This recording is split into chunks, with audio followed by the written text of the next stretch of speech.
بسم الله الرحمن الرحيم. الحمد لله القائل في محكم التنزيل: إنما المؤمنون الذين إذا ذكر الله وجلت قلوبهم وإذا تليت عليهم آياته زادتهم إيمانا وعلى ربهم يتوكلون. وأشهد أن لا إله إلا الله ولي الصالحين، وأشهد أن محمدا عبده ورسوله وصفيه من خلقه. فاللهم صل وسلم وزد وبارك على النبي المختار وعلى آله وأصحابه الأطهار الأخيار، وسلم تسليما كثيرا إلى يوم الدين. أما بعد، قال الله تبارك وتعالى في القرآن العظيم: فأعوذ بالله من الشيطان الرجيم: قد أفلح المؤمنون الذين هم في صلاتهم خاشعون والذين هم عن اللغو معرضون والذين هم للزكاة فاعلون والذين هم لفروجهم حافظون إلا على أزواجهم أو ما ملكت أيمانهم فإنهم غير ملومين، فمن ابتغى وراء ذلك فأولئك هم العادون. والذين هم لأماناتهم وعهدهم راعون والذين هم على صلواتهم يحافظون أولئك هم الوارثون الذين يرثون الفردوس هم فيها خالدون. صدق الله العظيم وبلغنا رسوله النبي الكريم، ونحن على ذلك لمن الشاهدين والشاكرين، والحمد لله رب العالمين. Hürmetli Müslüman doğullar, أولا السلام عليكم ورحمة الله تعالى وبركاته. ثانيا الله تبارك وتعالى ve dostlarının ettiren taat ibadetlerimizi, okuduğun namazlarımızı, ayttıran zikr ve tesbihlerimizi öz dergahında kabul etsin. Hürmetli Müslüman doğullar, Allah Tebarek ve Teala insanı adamdan vücuda getirdi, yoktan var etti. Bundan hedef, bundan maksat şili ki Allah Tebarek ve Teala insanlara halk etti, özüne ibadet ettirecek olup, özünü tanıtacak olup, hemçinani Kur'an-ı Fak'ta Allah Tebarek ve Teala şöyle beyan ediyor: وَمَا خَلَقْتُ الْجِنَّ وَالْاِنْسَ اِلَّا لِيَعْبُدُونَ. Men halk etmedim insi cini, megerem bana ibadet etsin deyip halk ettim. Allah Tebarek ve Teala ol insanları ki Allah Tebarek ve Teala'nı tanıp, onun yoluna ibadet edip, onun hak hukukunu mükemmel eda eden suretinde Allah Tebarek ve Teala'nın özüne kema hakkahu kul bende olan suretinde Allah Tebarek ve Teala ol bendeler için ahirette hemişelik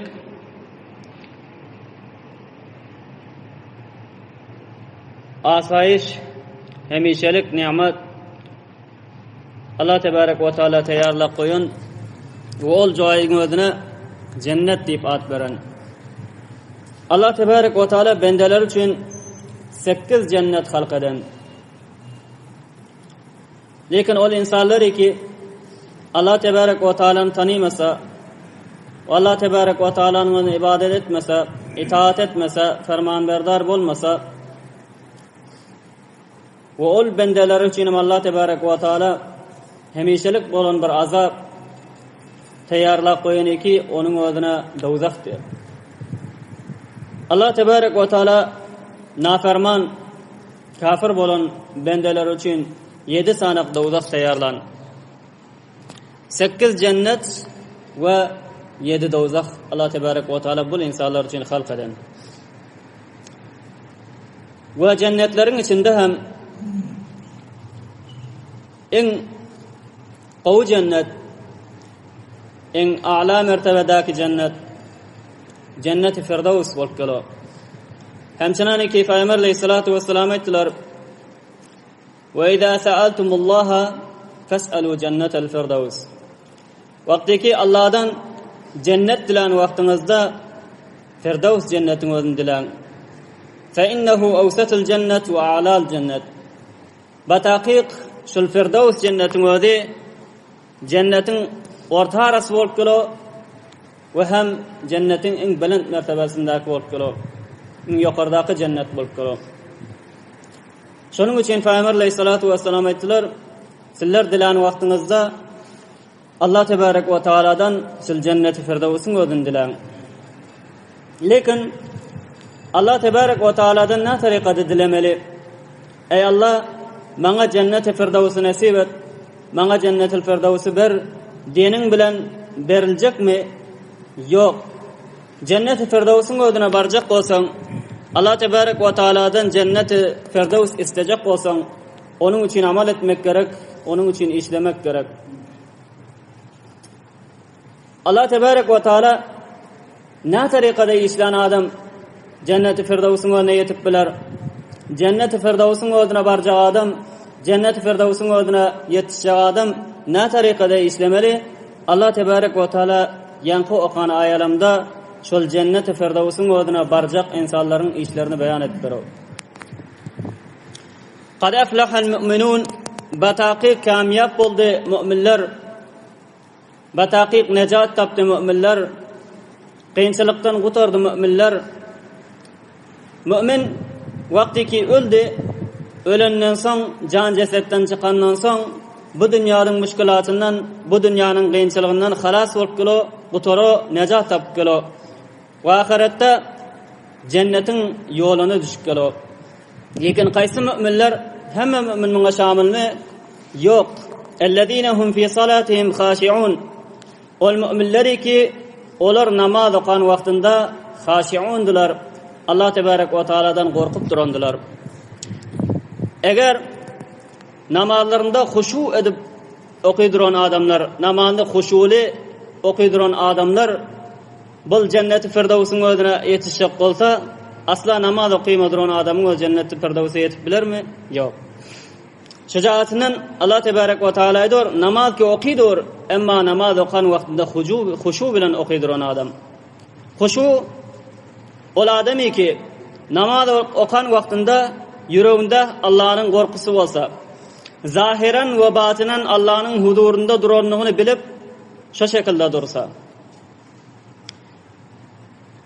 Hazrat Ömer radiyallahu taala anhu'nun wagtynda bir adam namaz okapdy, öýle-gysyrlyp sallanyp, Hazrat Ömer radiyallahu taala aýtdylar, bu adamyň ýüreginde Allahyň gorkusy ýok, huşu ýok bu adamyň gözünde. Eger huşu bolsa namazda bölüp durmazdy. Huşunyň en adna mertebesi, en az mertebesi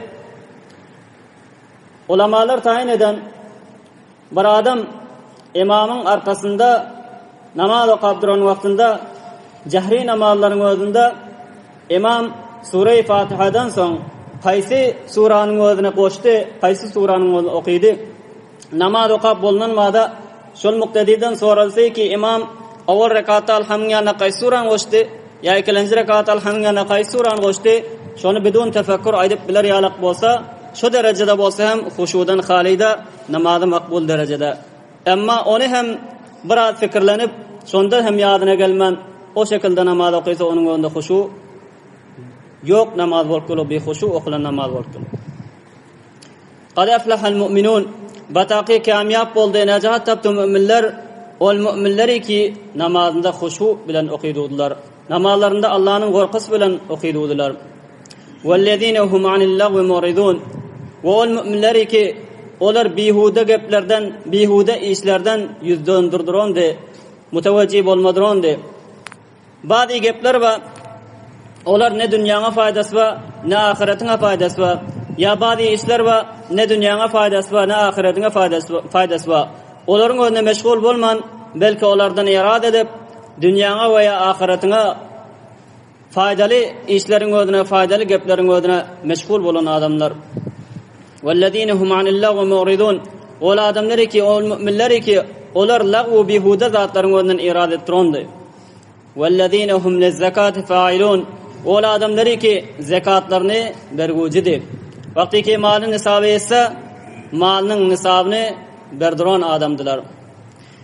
Bu mümini ki Allah tebarek ve taala onuň özüne mal berse, zat berse, lekin nisabyň özüni bermejek bolşunça köşelik gelo. Şol malyň özüni nisaba ýetirecekler, nisaba ýetse onuň önüne zakat bermeli bolar diýip, onun şekillik adamlar Cennet-i Firdawsyň özüne ýetip bilmezler. Cennet-i Firdawsyň özüne ýetjek adamlar, ol adamlar ki zakat nisaba ýetdimi, farz boldymy, onuň özüne anjam berdirler. Wellezina wal mu'minler ki olaryň öz zakatlaryny berdirler. Wellezina hum li furujihim hafizun. Ol adamlar ki ferslerini, namuslaryny hifazat etdiren, sakladyran. Bir insan ki, bir musulman ki öz şerimgasini haramdan hifazat etmese, haramın özüne istifade etse, ol insanın özü, ol musulmanın özü Cennet-i Firdawsyň özüne barıp bilmez. Çünkü Allah Tebarek ve Teala bu ayetlerin özünde Cennet-i Firdawsyň özüne barjak adamlaryň özüne barjak müminleriň özüne beýan edip gelo, we ol müminleriň hem içinden näme diýär? Wellezina hum li furujihim hafizun. Ol adamlary ki, ol müminleri ki Cennet-i Firdawsyň özüne barjak, olar öz ferslerini, öz namuslaryny hifazat edýärler haramdan. Allah Tebarek ve Teala Kur'anyň özünde "Wala taqrabuz zina" zinanyň özüne ýakynlaşmaň diýär. Zina etmäň diýär, zinanyň özüne ýakynlaşmaň diýär. Zina haram boluş şekillik, zinanyň özüne alyp bardyran zatlar hem haram bolup gelýär. Olardan hem uzak durmak gerek bolup gelýär. Haramyň özüne, zinanyň özüne al gitdiren awalin ýol göz bolup gelýär. Göz goro, garydy, ol ýürege daşydy, ýüregiň özü tefekkür ede onuň öz amala çykarýar. Şejaatinden awalin fersleriň özüni hifazat etmekliň ýoly, tarykasy namahremden, haramdan gözi ýummak bolup gelýär, gözi saklamak bolup gelýär. Wellezina hum li furujihim hafizun. Ol adamlary ki ferslerini hifazat edýärler haramyň özünden. İlla ala azwajihim aw ma malakat aymanuhum fe innahum gayru malumin. Ha öz ayallary bolsa, öz kenizleri bolup, özüne halal bolan nümözünden saklamasalar, onda melamatlygyň ýok, onda hiç işgalim ýok.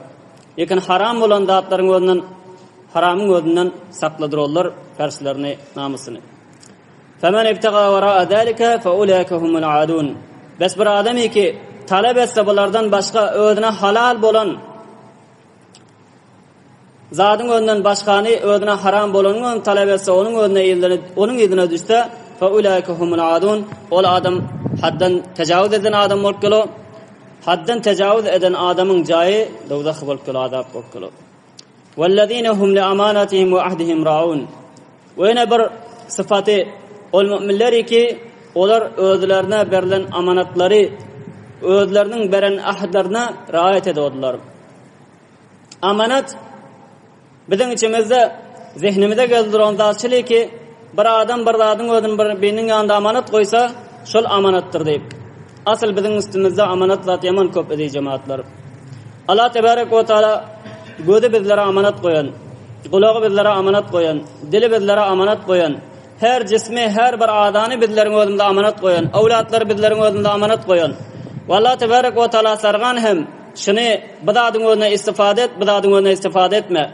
Eger Allah Tebarek ve Teala'nın aýdyş şekillik istifade etse, istifade etdiğin yerine istifade etse, istifade etmediğin yerine istifade etmese, saklasa, ol adam özüne berilen amanatyň özüne hıyanet etmen, özüne berilen amanatyň özüne hifazet eden adam bolup gelýär. Allah Tebarek ve Teala'nın Cennet-i Firdawsyna ol adamyň özü mustahik bolup gelýär. Amma Allah ol adamy ki Allah Tebarek ve Teala'nın amanatyny alsa, ve Allah Tebarek ve Teala'nın istifade etmediğin yerine istifade etse ol amanatyň özüne, onda Allah Tebarek ve Teala'nın beren amanatyna hıyanet eden adam bolup gelýär. Hain, haif, hıyanet etdiren adam hamaha gorkmaly bolup gelýär Allah Tebarek ve Teala'nın azabından. Ve ahdihim raun. Ve Allah Tebarek ve Teala'ga beren ahdine riayet edýär ve öz musulman doğanına beren wadasyna, beren ahdine riayet edip gelýär. Ana munyň şekillik adamlar bolup gelýär Cennet-i Firdawsyň özüne barjak adamlar. Yine ahkam şeriatlaryň hemmesi bizim üstümizde amanat. 5 wagt namaz bize amanat. Ýylyň içinde bir ay roza bizlere amanat. Wagtyky malymyz nisaby etse, onuň zakatyny bermek bize amanat. Wagtyky kudratymyz ýetip hac etmeklik müýesser bolsa, hac bize amanat. Her bir amanatyň özüni hifazat etmeklik zarur bolup gelýär. Vellezine ol müminleri ki hum olaryň özüne amanatihim berilen amanatlary we ahdihim we wa'dalaryň özüne raýat edýärler. Vellezine hum ala salavatihim yuhafizun we ol müminleri ki namazlaryň özüne hifazat edýärler, namazlaryň özüne öz wagtynda eda edýärler. Bir adam bir wagt namazyň özüne okan bilen ya bir erteriň özüne okan bilen ya bir şam namazyň özüne okan bilen cennet firdevsiň özüne mustahik bolup biljekde. Çünki Allah tebarek we taala bu taýda salavat zikr edikler, salavat cem bolkalo 5 wagt namazyň başy hem namazy juma bilen bile. Vellezine hum ala salavatihim yuhafizun wal mu'minleri ki namazlaryň özüne hifazat edýärler, eda edýärler. Ulaika humul warithun. Ana şunyň şekillik adamlar kimlerdir? Warithun, mirasxordur. Ellezine ol adamlar ki yerisunel firdaus, olar miras edip aljakdyr firdaus cennetiň özüne. Hum fiha halidun. Bir nimet bir adamyň özüne eline gelse, eger şol nimatyň şol adamyň elinden gitmeklik gorkusy bolsa, ol nimet hiç wagt ol adamyň özüne maza bermiyor. Ol adamyň özü ondan hiç wagt ýaşy şekilde %100 onuň özünden keyf alyp bilmeýär. Şecaatinden Allah tebarek ve taala da hum fiha halidun. Ol adamlar şol cennet firdevsiň önünde hemişelik boljaklar. Bir cennete girdimi, ayağını bastımı, şol cennet firdevs ol adamyň önünden elinden gitmekçi dal, soň hemişelik şol cennet firdevsiň önünde bolup galar. Onda Allah tebarek ve taalanyň cennet firdevs 8 cennetiň en gowy cennet, en ala mertebedäki cennet bolan iki cennet firdevs. Munyň özüne mustahik boljak adam, munyň özüne barjak adam Allah tebarek we taala bu aýatyň önünde beýan etdi. Olar kimler? Namazlaryny huşu bilen eda edýär, behuda zatlaryň önünden eraz edýär, zakatlaryny anjam berýär, ferslerini, namuslaryny haramdan saklady we özlerine berilen amanatlaryň özüne, wa'dalaryň özüne raýat edýär we 5 wagt namazyň özüne hifazat edýär. Ana şunyň şekillik adamlar Allah tebarek we taalanyň cennet firdevsiniň özü nasip boljak adamlar şolar bolup gelýär. We mu'mini kamil hem şol adamlar bolup gelýär. Qur'anyň özünde mu'mini kamilliň özüni sanan wagtlarynda ana şol mu'mini kamiller hem şol adamlar bolup gelýär.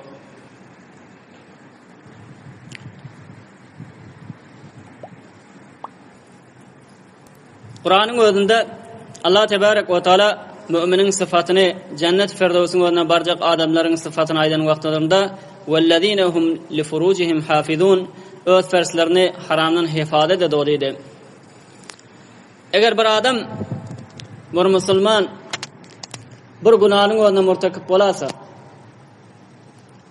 bir zinanyň özüne ya bir zinanyň özüne alyp bardyran ýoluň özüne düşä gaýsa, ol adam şo bada günahsından tövbe edip istigfar etsa, tövbe-i nasuh bilen tövbe etsa, ol adamyň özü hem Allah tebarek we taala günahsyny mağfiret edip ýene şol mümin kamillikden çykjakdal. Çünki insan beşer bolup gelýär. Beşer şer beşerden bir cüz bolup gelýär. Beşer biyini aýran suratynda şer bolup galýar. Şer yaramazlyk günahnyň özüne aýdýar. Beşeriň özünden şer bir cüz bolalyk üçin insan ondan halidal. Musulman hem bolsa bir paýgamberler masum bolup gelýär günahnyň özünden. Am müminleriň özü, musulmanlaryň özü masumda hama ha günahnyň özüne murtakip bolup bilýär. Lekin ol musulman eki günahnyň özüne murtakip bolandan soň şol günahdan şobada tövbe etse, tövbe-i nasuh bilen tövbe etse, Allah tebarek we taala ol adamyň ol bendesiniň günahyny mağfiret etmeli we ol adam mümin kamillikden çykmalydyr. Hemçinan ki Allah tebarek we taala sure Ali İmran'yň 135-nji aýatynda aýdýar: "Wellezine iza fa'alu fahishatan aw zalamu anfusahum."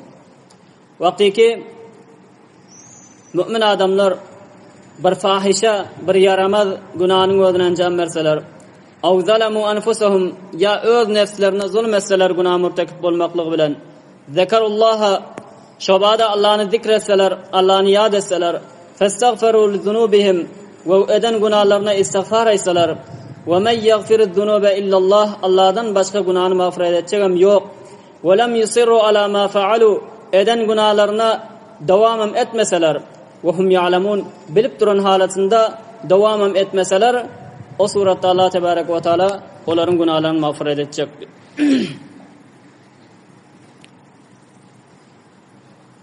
Ve yine mümin-i kamil Kur'an'ın önünde zikr bolan ol mümini ki Allah tebarek ve taala'dan gorkusu köp bolmaly, Allah'ın azabından, qahrından gorkusu köp bolmaly. Çünkü ahiratda her bir insanın önünden hesap soramaly. Ve şunun önünden gorkunmaly insan qaysi bir günahım sebepli, qaysi bir hatam sebepli dowzahy bolmaýyn, dowzaha gitmeýin.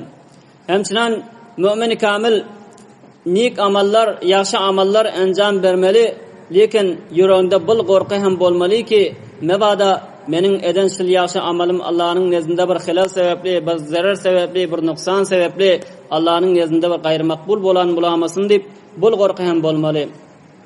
Çünkü insan amalına mağrur bolmalıdal, amalına aldanmalıdal.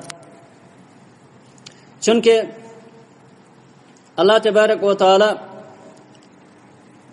hop mümin-i kamili janyn beyan eden bila başka bir ayet Sure-i Mü'minun'un 57-58 ayetindeydir. İnnellezîne hum min haşyeti rabbihim müşfikûn. Bataqîq müminler olar ki öz Perwerdigarının haşyetinden, qahrından gorkturarlar. وَالَّذ۪ينَ هُمْ بِآيَاتِ رَبِّهِمْ يُؤْمِنُونَ Ol müminler, ol insanlar ki öz Perwerdigarın mucizelerinden, alamalarına iman getirdiron. Yine Sure-i Mü'minun 60 ve 61. ayetindeydir. وَالَّذ۪ينَ يُؤْتُونَ مَا أَتَوْا وَقُلُوبُهُمْ وَجِلَةٌ أَنَّهُمْ إِلَى رَبِّهِمْ رَاجِعُونَ Ol müminler ki öz kudreti yetençe amel ediyorlar. Şoşonda hem onların kalpleri, yürekleri korkuda. Çünkü onlar fes Allah tebarek ve taala'nın huzuruna barmalı. Ulaike yusari'un fil hayrat ve hum laha sabiqun. Ve ola müminler olar ki hayri işlerin önünde kıskançtırırlar ve onların önünde sıfkat ettirirler yaxşı işlerin önünde. Hazreti Ayşe radıyallahu ta'ala anha şol ayetin maksadı barasında Peygamber aleyhissalatu vesselam'dan soraptır. وَالَّذ۪ينَ يُؤْتُونَ مَا أَتَوْا وَقُلُوبُهُمْ وَجِلَةٌ Şol ayet misdaqındaki adamlar ehumullezine yeşrabunel hamra ve yestekun aya şolar şarap içiyorlar mı ya oğurluk ediyorlar mı? Kal Peygamber aleyhissalatu vesselam ettiler ya bintes siddiq la ya bintes siddiq yok şarap içen oklar oğurluk eden oklar bul ayetin misdaqındaki adamlar ey siddiqin gıydı velakinnehumullezine yesumuna ve yusalluna ve tesaddaqun lekin olar roza tutorlar, namaz okuyurlar, sadaka berorlar ve hum yakhafuna alla tuqbala minhum. Lekin olar qorquda şil eden amallarım kabul bolmadyk bolanmalamasyn yana dep, ol qorqusy hem ba ulaika yusari'una fil khayrat ve hum laha sabiqun. Ana bul ayetin mustaqi şunun şekilde adamlar bolup gelip amal ediyorlar, lekin amalna mağrur bolanok, men 10 yıl amal ettim, 10 yıl amal ettim, men cennetin önünde mustaqama ha cennete giderin. Çünkü eden amalın Allah tebarek ve taala'nın nezdinde makbul mü demi o belli değil. Şu cihatinden amala mağrur olmalıdır. Yine Allah tebarek ve taala mümin kamil adamların sıfatlarını beyan edende وَالَّذ۪ينَ يَقُولُونَ رَبَّنَا اصْرِفْ عَنَّا عَذَابَ جَهَنَّمْ اِنَّ عَذَابَهَا كَانَ غَرَامًا اِنَّهَا سَاءَتْ مُسْتَقَرًّا وَمُقَامًا Mümin kamil ol adamları ki aydolar ey Perverdigara billerden uzak tut cehennemin azabını, dowzakın azabını. Çünkü dowzakın azabı bir helak etgucu azaptır. İnneha saat mustaqarra ve muqama ve bataqi cehennemin azabı bir bet karar alındıran jay, bir bet durulduran jay, hiç bir durur yanak, taqat eder yanak jaydal. Şujaatinden cehennemin azabını bizden uzak et deyip aydolar. Yine mümin kamilin başka bir sıfatı Kur'an-ı Kerim'de şöyle zikr bolan mümin kamil her bir günahın özünden, her bir masiyetin özünden özünü saklamalı bolup gelýär. Eger qaysı bir günahın özüne waqi bolasa, şo bada tövbe etmeli bolup gelýär we öz eden tövbesinde sadık bolmaly bolup kelýär. Wa Allah tebaraka we taalaň emirlerine tabi bolmaly bolup kelýär. Ve merdimleri betlikten gaýtarmaly bolup kelýär. Hemşinani ki Allah tebaraka ve taala diyor: "Et-taibun el-abidun el-hamidun es-saihun er-rakiun es-sajidun el-amirun bil ma'ruf ve nahun anil munkar ve'l-hafizun li hududillah ve beşşiril mu'minin." Mu'min kamil ol adamlar ki taibun eden günahlarından şobada tövbe ettirler. El-abidun Allah'ın ona ibadet ettirler. El-hamidun Allah tebaraka ve taala'nın ona hamd ettirler. Es-saihun Allah tebaraka ve taala'nın ona roza tutturlar. Er-rakiun ruku ettirler. Es-sajidun secde ettirler. El-amiruna bil ma'ruf yaxshi işlerin ödür bilen emrettirler ve nahuna anil munkar bad işlerin önden gaýtardyrlar vel hafizuna li hududillah Allah tebaraka ve taala hadlaryny hifazet ettirän sakladyrlar ve beşşiril mu'minin munun şekillik mu'minleriň önüne beşaret ber cennet bilen diýär Allah tebaraka ve taala. Yana bir mu'min kamilin hop sıfaty Kur'an-ı Kerim'de önde zikre bolan mu'min kamil tawazyly bolmaly, fesbal bolmaly. Acizliğini hemişe hissedip görmeli. Hemişe Allah'ın huzuruna aciz, mutavazi olmalı. Tekabburluk, gururluk getirmeli yüreğine. Allah tebarek ve taala şunun şekli mümin kamilin gönaydır ve ibadur rahmanillezine yemşuna alel ardı havna. Rahman adlı Perverdigarın bendeleri ol adamları ki yemşuna yuridular yerin yüzünde havnan karar aramlyk bilen mutavazi fesballik bilen yer yüzünde yürüýdi. Gofolup gurur tekabburluk bilen gezen oklar. Yana bir başga bir aýanyň önündeýdir. Ve beşşiril muhbitin beşaret bir mutavazi adamyň önüne, fesbal adamyň önüne. Ellezine izâ zukirallahu vecilet kulubuhum. Wagtiki olaryň ýanynda Allah ýad edilse, Allah'ın zikre edilse, olaryň yürekleri Allah'dan korkup titremeli. Ve sabirine ala ma asabahum ve sabrederler Allah'dan gelen musibetlerin özüne sabrederler ve mukimis salat ve namazlarını kaim ederler ve mimma razaqnahum yunfiqun ve Allah tebaraka ve taala'nın beren rızıklarından infak ettirerler, sadaka berdirerler. Amanın şekillik adamların özüne beşaret bilen, mağfiret bilen, cennet bilen diyor Allah tebaraka ve taala. İnsan hemişe mutavazi bolmaly, fesbal bolmaly. Özünün eden amalını hemişe kem saymalı. Bunun gururluktan, tekabburluktan, amalın özüne mağrur bolmaklıktan kurtulmanın bir yolu var. Olamşılı ki Müslümanlar hemişe hem meclis bolduran adamları, oturup durduran adamları yaxşı adamlar olmalı. Eğer bir insan yaramaz adamlar bilen oturup dursa,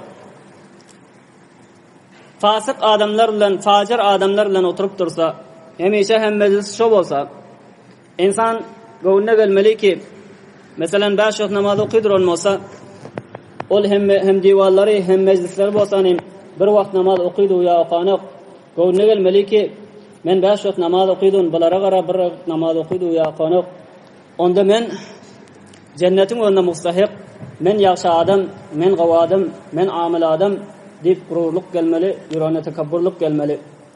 Şeytanın hem ide duran adam şo bolmaly.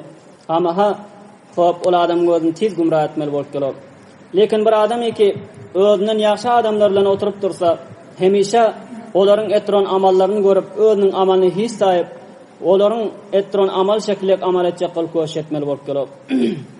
Şejaatinden amalın özüne mağrur bolman, belki hop hemişe eden amalyny Allah tebaraka ve taala'nın beren nimetlerinin mukabiline hiç sayıp, kem sayıp, onun köpelçik kopşonun köşünde bolmaly. Utulacak adamın sıfatı, utulacak adamın tariqi şol bolup gelmeli. Yine mü'mini kamil adamın sıfatı vel kâziminel gayz vel afîn anin nas vallahu yuhibbul muhsinin. Zahirın özünü yutmaly. Merdimleri hemişe afuda bolmaly. Bir insan bir adamın özüne mümin kamil boljak bolsa, bir zarar yetiştirse ya böyle diýse, onuň afw etmeli bolup geler. Vallahu yuhibbul muhsinin. Ve Allah tebarek ve teala ihsan etgüzleri muhabbet do dost görür. Qahri yutron adam ve merdimleri afwetron adam bul ihsan etron adamların cümlesinden bolýar. Bir adamyň özüne bir zarar ýetişdirip betlik etse, onuň kabynda ol adam ýagşylyk etse, afw etse, ol adam hakynda ihsan eden adam bolýar. Wallah tebarek we taala hem ihsan etgüjülaryň özüni dost görür, olaryň onu muhabbet eder. Onda edi cemaatlar mümin-i kamilin sıfatlary bazılar şeler boldy. Başga hem Qur'anyň önünde mümin-i kamilin sıfatlary köp beýan edilen. Wagtymyzyň dolalygy sebäpli şu taýda hatime bermek üçin amma Allah tebarek we taala awalda aýtdy ki cennet-i firdewsyň önüne ýetişjek adamlaryň özüni sanap berdi. Bizler hem köş etmeli, bizleriň etron amallarymyz aya şol Allah'ın zikreden sınıfında bolup biljekmiz ya bolup biljekdämiz. Eger şol sınıfın içinde yok bolsak, onda köş etmeli ki şol sınıflaryň içine girjek bolup, eger şol sınıfın içinde ba bolsak, onda ziyadırak köş etmeli ki şol sınıfın önünde dowamly galjak bolup. Allah tebarek we taala biz usullara tawfik bersin, şeriata mustaqim etsin. Allah tebarek we taala cennetin en ýaşysy bolan, en alasy bolan cenneti Firdewsdan her bir ekleme jan nasip etsin. We şoňa mustahik bolup biljek şekilde amal etmeklige muwaffaq eylesin. Wa ahir dawana alhamdulillah. برای مشاهده ویدیوهای بیشتر به کانال یوتیوب سخنرانی های علماء ترکمن سر بزنید، مشترک بشید و منتشر کنید، اجر ببرید.